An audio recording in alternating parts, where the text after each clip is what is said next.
There is something potentially dangerous to picking up Scripture, to cracking open the text, or to listen to it, to not just experience the text, but to be experienced by the text. Today's Revelation text puts us in an awkward position.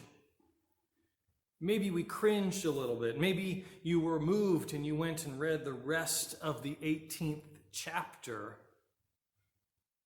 Some of it is quite disturbing. Some of the language is off-putting, to be honest.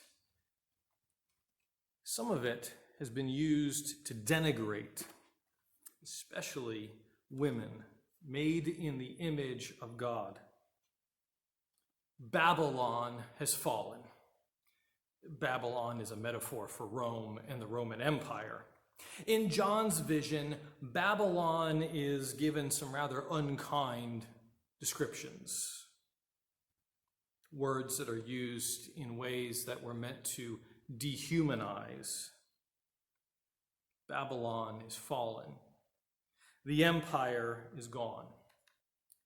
And there are three groups of people in the 18th chapter who grieve and mourn this destruction.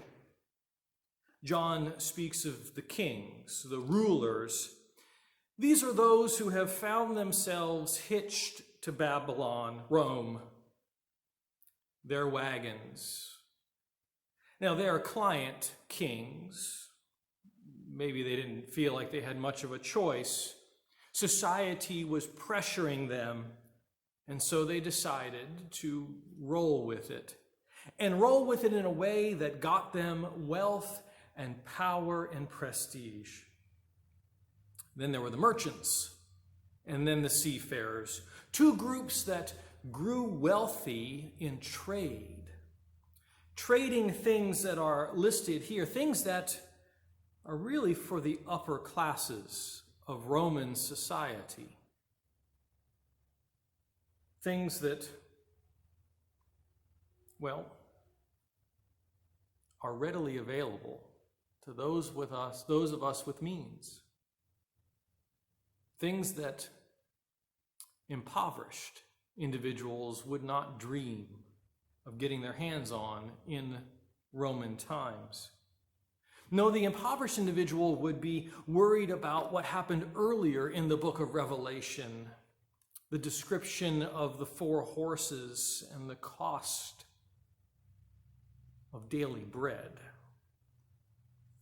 This chapter hits those of us with ready money in our pockets, in our bank accounts, in our retirement funds, in our investment portfolios. This particular vision is uncomfortable because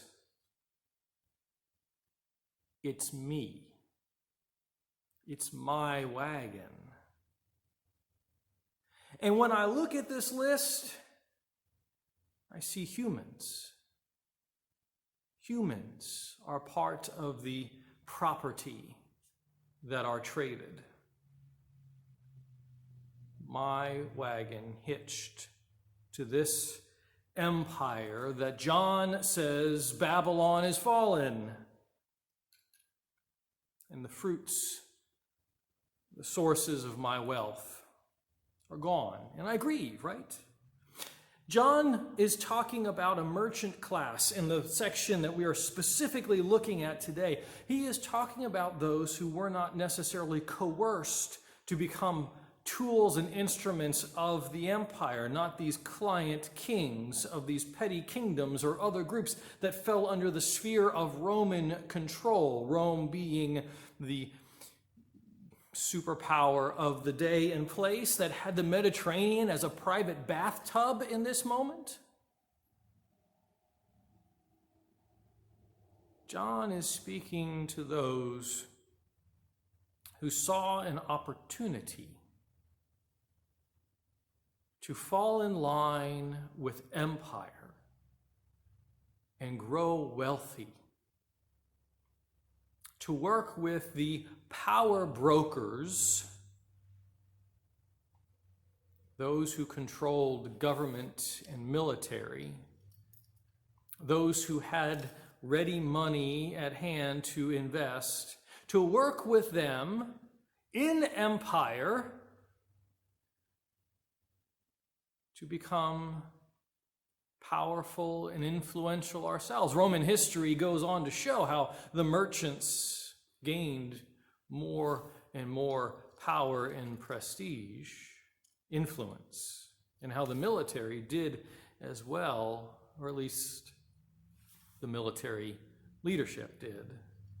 For they, like merchants, were able to garnish wealth in the empire.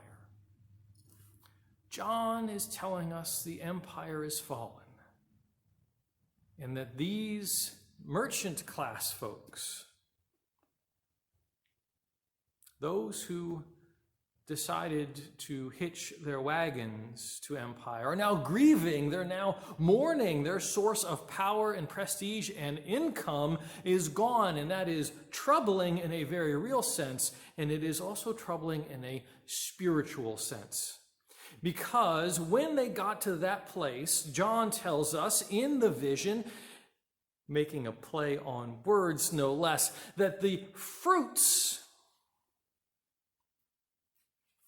had been revealed.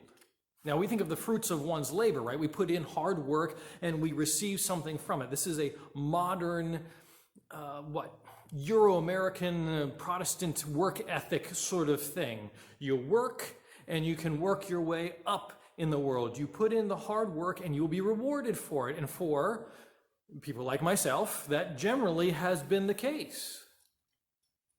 Shoot, for people like me, sometimes I didn't even have to work as hard to benefit from the rewards of the system that we are in.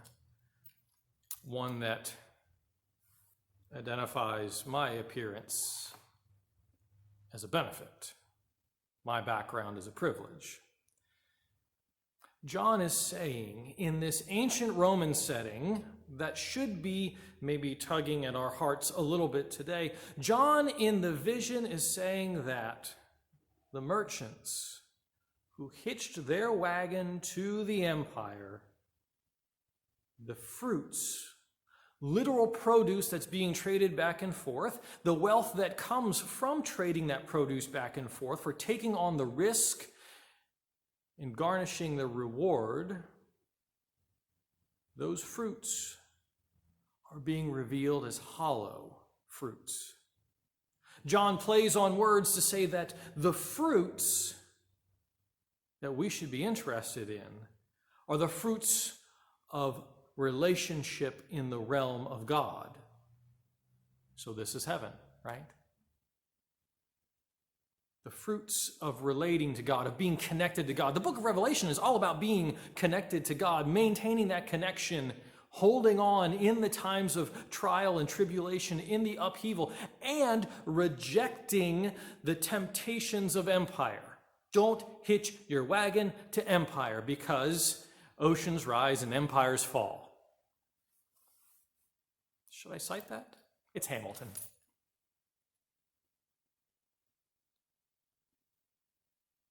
But this sermon is saying hitched to a broke-down wagon. Not hitching your wagon to an empire, which, we're used to the hitching your wagon, at least I am, metaphor, idiom, whatever. Hitching or hitched to a broke-down wagon. Because for me, this is the other part of the sermon. This is the other point that John is bringing up in the text. This is the core of the issue, and I'm going to try to get to it in the next 120 seconds. When the merchants lost their source of wealth, when they realized that the star that they had connected themselves had crashed to the ground, when John says Babylon has fallen, the Roman Empire is a hollow thing, that the power, prestige, and wealth that they offered is not the fruits of the realm that we should be seeking, I think the merchants looked around and they mourned not only because they had lost what they thought was important, but I think they looked around and realized that their wagon, their relationship with God, their relationship with the people of God, their relationship with themselves was broken. The little red wagon, back seat broken and axle dragging. No matter how hard the empire might have tried to pull them along, ultimately within themselves and within the relationships between them and others, there was a brokenness, a spiritual brokenness. And I think that is a warning that John is giving. We might be able to push back against empire and empire thought. We might find ourselves occasionally caught up in what it is that the empire is saying we should be doing, thinking, believing, and working towards. We might find ourselves caught up in merchantness as we're trading things back and forth, selling human beings and purchasing them at discount prices because they are not just essential, but they are expendable employees. We might find ourselves in that, but if we were to step back, maybe get a balcony view, if we were to imagine, as John does, envisioning empire falling, the things that we have hitched ourselves to, and we were to look around and consider, if we were to gaze inward with our mind's eye upon our hearts, would we find that the wagon itself is broken, is busted, wheels falling off, seats no good? If we were to imagine all of this around us that has been built up, that has underpinned church and allowed for worship to flourish,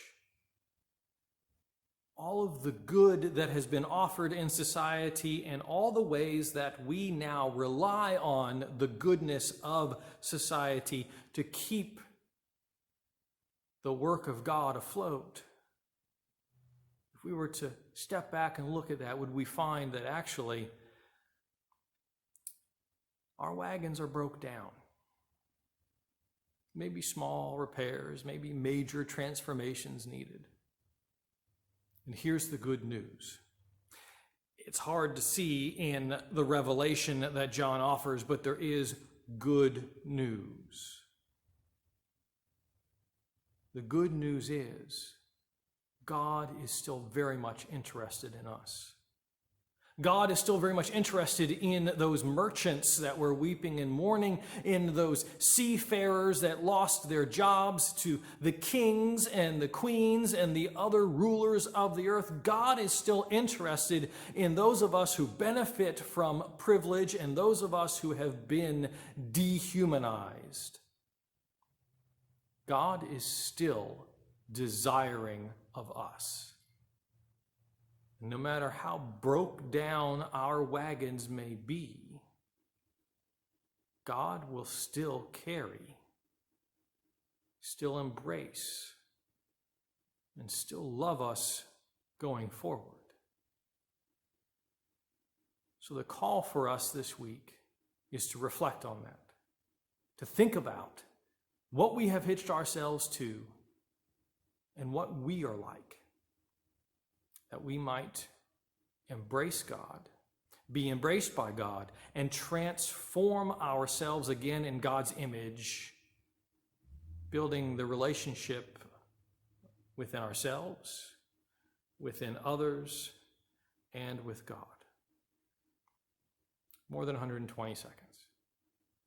Thanks be to God. Amen.